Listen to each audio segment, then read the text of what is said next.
Demeyin ki nedir derdim, siz bir yana mən bir yana. Paxıl olmaq, zulüm etmək yaraşmaz heç bir insana.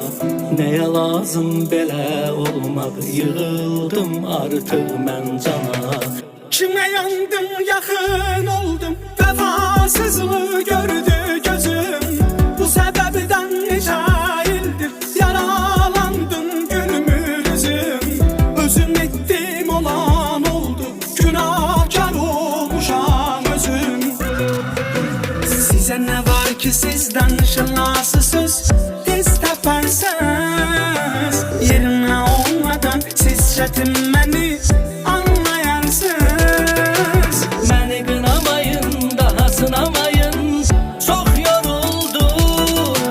Bu olanlardan, yaşananlardan çox yoruldum.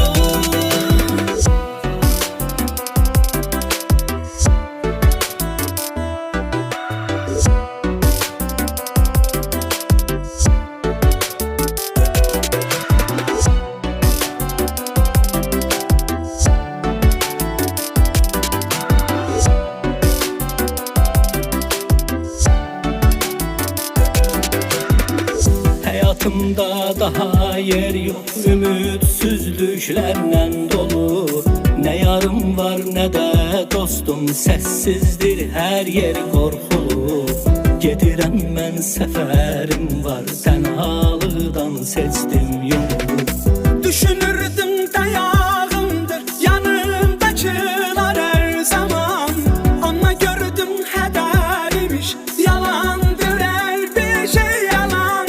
Yaşamaktan elə doydum, danışmakda değil asan. Size ne var ki sizden şılası söz tez təpərsəz. Yerinə olmadan siz çətinməni